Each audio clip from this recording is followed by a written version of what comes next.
Please do subscribe to Prajabheri News Channel.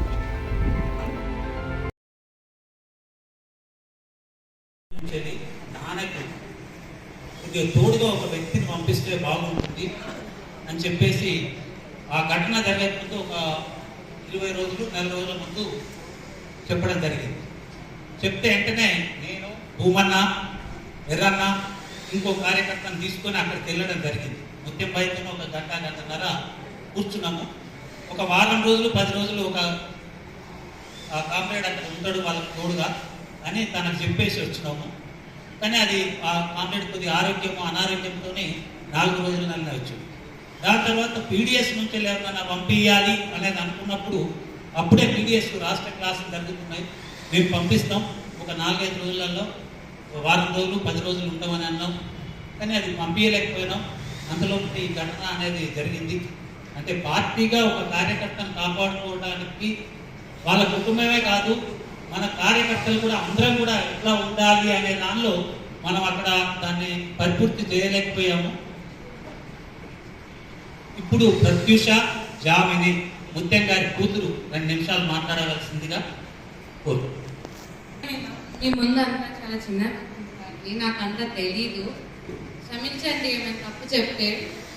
కానీ మీరందరూ నాన్నకు దోస్తులాగా లేకపోతే మా నాన్నతో కలిసి పని చేశారు, నాన్న బుక్స్ చదివారు, అలా మీకు నాన్న తెలుసు, లేకపోతే నాన్నతో పని చేశారు.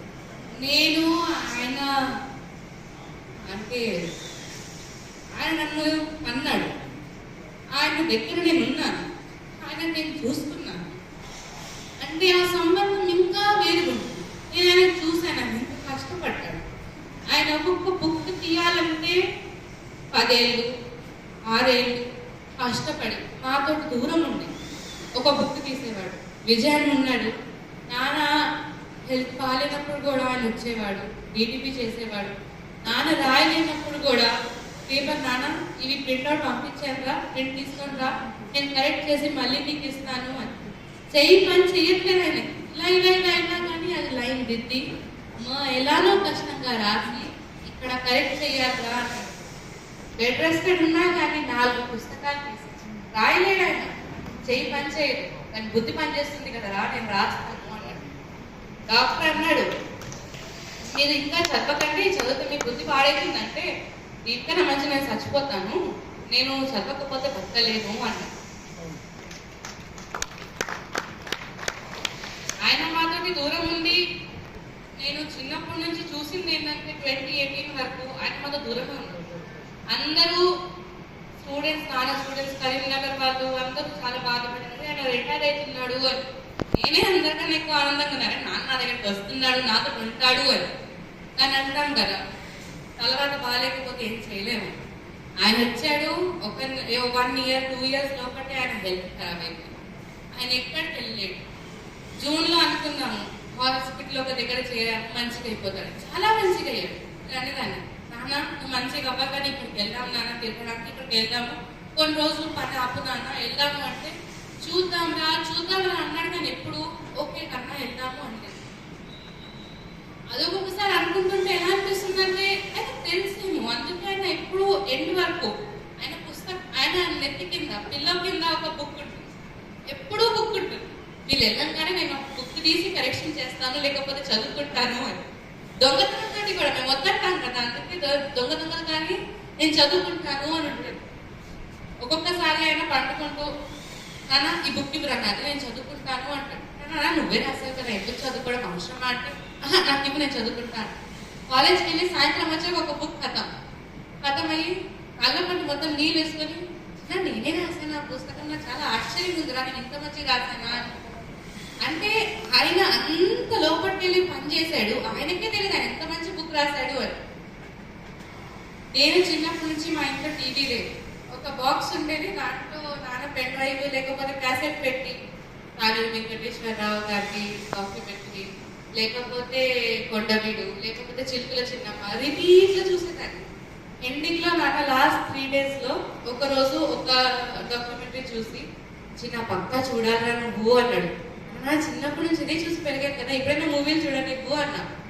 కాదు చూడాలి అన్నాడు. మా నాన్న రాత్రి లేట్గా వస్తాను, అవసరం లేదు ఇప్పుడు అంటే, కాదు కుదరదు చూడాలి అన్నాడు. లాస్ట్ రోజు ఆయన డెత్ కన్నా ఒక్క రోజు ముందు చిలుకల చిన్నమ్మ నాకు కూర్చోబెట్టి 11 నుంచి 12:30 వరకు కూర్చోబెట్టి చూపించాడు. ఆయన నిద్ర వస్తుంది నాన్న అంటే, కుదరదు చూడాలి అని. ఇప్పుడు ఆలోచిస్తుంటే అనిపిస్తుంది ఏంటంటే, పోయే సమయం ఆయన దగ్గర నాకు తెలిసిందే. అందుకే ఉన్నంత కాలం నాతోటి కొంచెం సమయంలో గడపని ఒకటి ఉంటే అది చేశాక నాకు ఆనందం. ఇప్పుడు మీరు అందరూ చూస్తున్నాను, అందరు వచ్చారు అనిపిస్తుంది, ఇక్కడ నుంచి వస్తాడేమో నాన్న, ఎవరో తీసుకొస్తారేమో నాన్న, కానీ ఇంకా మళ్ళీ ఎప్పుడు చూడలేదని అనిపిస్తుంది.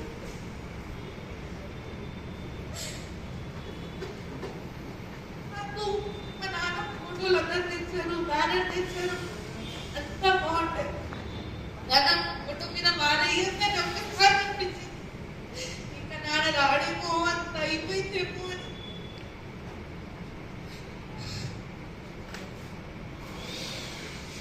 సంతోషం ఏముందంటే, ఒక పెద్ద ఆయన ఇంత మంచి పని చేసి ఆయన ఎక్కడెక్కడికి వెళ్ళాడు అని కోరుకుంటున్నాను. ఆయనకి నేను చూసుకున్నాను. ఆయన పుస్తకాలు ఏమేమి ఉన్నాయో, ఎవరు వస్తున్నారో, ఎవరికి ఏం పుస్తకాలు ఇవ్వాలో, ఎక్కడ ఏం పోస్ట్ చేయాలో అవన్నీ పని నేను చేశాను. ఆయన చిన్నప్పటి నుంచి నాకు భుజంలో ఎత్తుకొని, నేను నడవలేను కదా అని పోస్ట్ పెట్టేదాన్ని. అయితే నాకు భుజంలో ఎత్తుకొని కొండలెక్కి అక్కడెవరో ఇంటికి వెళ్ళి అక్కడ నుంచి అని నడవలేకపోయినా కానీ అక్కడ అంతా కూర్చొని 1 or 2 వాళ్ళకి చిన్న కెసెట్ పెట్టుకొని వాళ్ళు ఏం మాట్లాడుతున్నారు, వాళ్ళ కాన్వర్సేషన్స్ ఏమున్నాయని రికార్డ్ చేసి మళ్ళీ నేను నడవలేను అంటే మళ్ళీ నాకు భుజంలో ఎత్తుకొని తీసుకుంది. మా ప్రయాణం ఏంటంటే, నేను మా నాన్న భుజం మీద ఎత్తుకు వెళ్ళాను, ఎండింగ్ లో ఆయన భుజంలో తీసుకు